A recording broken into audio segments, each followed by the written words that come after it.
Hey John here. So we got the snowmobile trailer, and I just stripped the wood off of the deck there. That wood is kind of fairly new, is maybe a couple years old, so the wood's okay. It does have some warps in it, but as you can see, the skeleton here, the gaps in between, even with the snowmobiles on it, it's you know, when you walk on it, it kind of sags. So we're gonna have to reinforce this, and I got some scrap metal here to do that, but I want to fit or drive this machine on there, which is much heavier than a snowmobile, and I'm a little concerned that the wood with the dips, you know, it's a possibility of cracking the wood there, and that's what the plan is today. Even that centerpiece is the original. It's only about well, it's less than 3/16. Even that has some humps in it. So that's where the two wood 4x8s, you know, plywoods joined together. That's what you have to, you know, we'll call it a nailer. That's what you screw it down to, but I don't know if you can see it on camera, but it's all warped, so we're going to have to fix that too. I definitely want to stiffen this thing up so we don't have any issues. And it's going to help out with the snowmobiles. Even though the snowmobiles, you know, straddle the skis, the center does sit in the center, you know, and where creating warps, so it needs to be done anyways. So basically that's the width of the tire on the machine. So I've got it where you're going to drive up. This thing will be center. So we're going to add, I'm thinking like, just add some cross members 12 inches apart, and then adding some plate, you know, aluminum plate in there, and that'll be there's no way it'll sag then. And we're gonna have to do it you know, so that it recesses a little bit so the wood can fit over it without having a, you know, warp thing. So let's get to it. So I'm adding these you know, you got first of all, I need a new camera. The viewfinder's gone, so I'm thinking I'm pointing at the right direction. So this tube, that tube, I actually added a tube under this piece. Well, you can see how that piece is bent. They're really, you know, they're all bent. They're not bent, they're so you can see they're flexible, so adding the wood, you know, when you step on it, they bend. So adding a piece under here, you can see that, like these, is the ticket, and I'm going to do that the whole center length. So what I'm doing here is just adding, you know, right down the pipe, and then I'm going to put some plate metal. Let me see, I think I got a little piece here that I was using for a spacer, like this, right? And this will be it's 12 inches, right? Plate metal the whole way down, like it'll be a little roadway. So the tires will be on that for the four-wheel, and also the snowmobile, when you load that, it's now also going to be supported. But this thing's pretty old, this trailer. I say 2005. So I thought, let me, as I'm going, if I see any cracks, like in a weld, you know, the original weld, there's one there. Yeah, let me just fix all this stuff. And you can see, right, this Alka-Seltzer, this trailer is, you know, I don't know how long it's going to last, but there's the beams going across. So I'm just doing that, and then I put this this tool here. That's a full-on crack right in the main frame there. So that's like a big ass crack. That's not a hairline crack. I think that's through and through the whole way. And I don't know if it's bent or sagging or whatever, but I got to fix that before, because I was just about to extend this here. You know, do this piece, and then this would be the next piece. I got to address that now. Look at that. That's hideous. Alright, so I've got her welded up, and I ground everything down. So that in itself should be good enough, but I like overkill. Anybody knows me knows that. So this pitting, they're pretty deep pits, and that was from that steel plate from the original manufacturing deal. So it's kind of like really deep pits, you know, like moon crater stuff.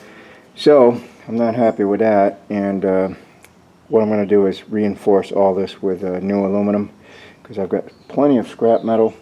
I'm actually going to do it over here too, get rid of this. This is just bolted on. It is just for like a spacer protection. So I'm going to get stainless bolts, and this is not cracked, so I'm not going to worry about that, but I am going to add the same thing I do here, add aluminum plating on all sides, not the underneath, because that's going to be a little tricky and I don't want to drop the axle. Alright, so what I end up doing here is I've got some of this angle iron stuff, screw some holes, right? And then we'll just box it in like this. I won't do the bottom, I'll just do the 3 sides. And we'll weld it up like that. Alright, so we got this side done. And now I feel better that we're not gonna worry about this axle being cracked or whatever, or you know, around there. So now we just got to finish what we were doing here with the bars, right?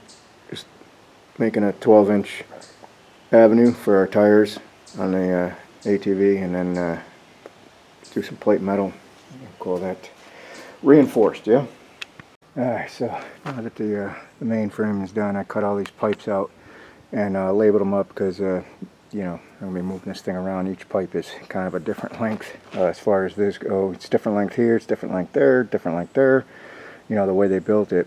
Plus, they're different from here to here, so they have to be exactly the way I cut them. And so I'm adding this underneath this rail here. You see how they're bent there? That's where the plywood was. This is just not enough support, so I'm adding these bars underneath. But this piece up here, this little front piece, as you can see, it's bent too. I'm going to do something different. You see this plate underneath, right? That goes up with the trailer. So when you, you know, let's say you have a dead snowmobile coming in here, yeah, it's kind of hard to push it in here, you know, when it doesn't run. And I always thought, man, I should have some kind of a hook or something, a winch or something, you know, because you know, you could use your tie-down bar with a come-along or something, but it kind of puts a little torque on your, you know, your bar that holds that down. But this, look what I found in scrap. Look at this mamma jamma. That is a 1/2 inch thick aluminum. So this piece here, this plate. So what I'm going to do is I'm going to take and have this, you know, I'll cut this little piece out, this bent piece, and put this sucker in here, right? So then we'll have a place to hook on a come-along, and it'll be welded to this thick piece down here. That goes up with the trailer.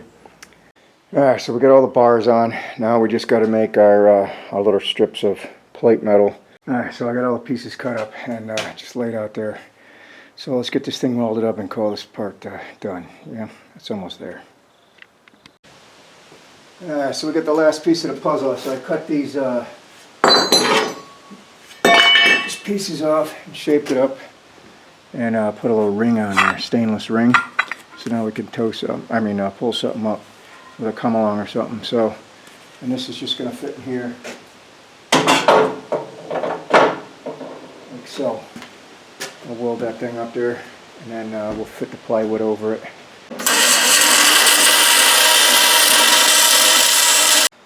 She's on there permanently. That's what you call overkill. Got a little hot on the bottom there. I kept burning the tip, but anyways, that's what is gonna, you know, we'll hook up that D-ring. I could pull a car on this thing now. That thing's a 1/2 inch thick. I just figured, what the hell, I'm in here doing it, might as well do it.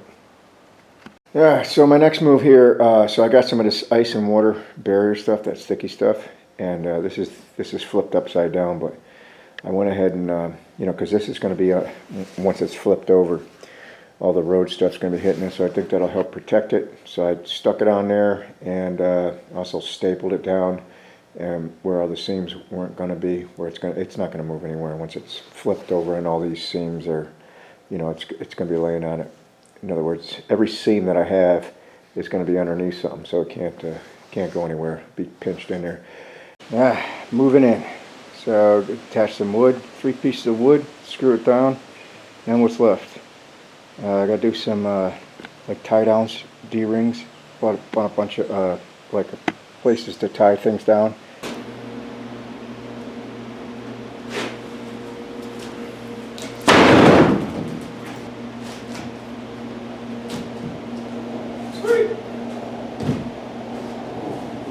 Alright, so that's it. The flatbed part is done.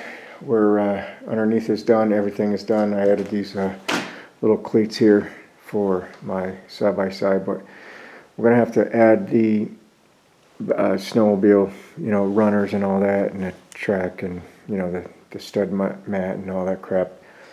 But that's where we're at. And then in the future, I gotta you know, the clamshell itself needs some work. But all right, so we're done here.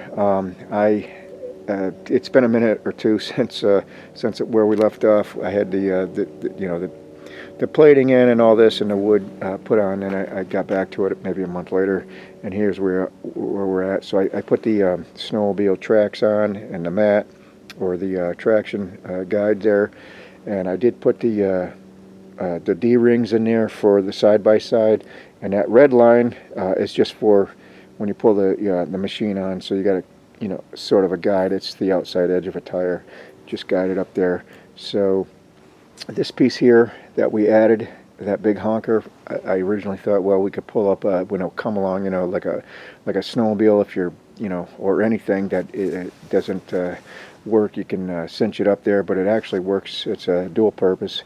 It now is a anchor point for the side-by-side, and this yellow webbing, that's the kind of thing that goes over the tires, straps over it. So that's two points. Like I said, the hooks there, they just go over the tire and cinch it down that way. I got two of them, so that'll work out good. And I did add a spare tire holder and a jack holder. I just made a contraption there for that. And I got to get to that next, the clamshell for the snowmobiles. Obviously the side-by-side, you can't use the clamshell, but for the snowmobiles I like to have that on there. So I do have that plans for doing some stuff with that. But this came out all right.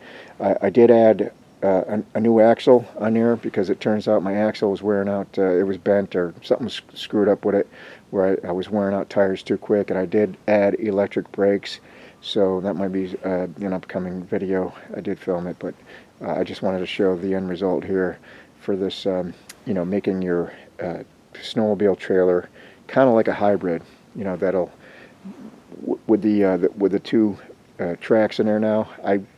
I guess I wouldn't pull a car up in there, because that, you're talking, too much weight. This is only a 2,200 pound axle, so the side-by-side is 1,000 pounds of that. I mean, I got a problem pulling a side-by-side up there. I wouldn't pull a car up there, but it is pretty much reinforced, way more than it would. The wood doesn't, before you could just walk on it and the wood would like sag between the, where the cross members were.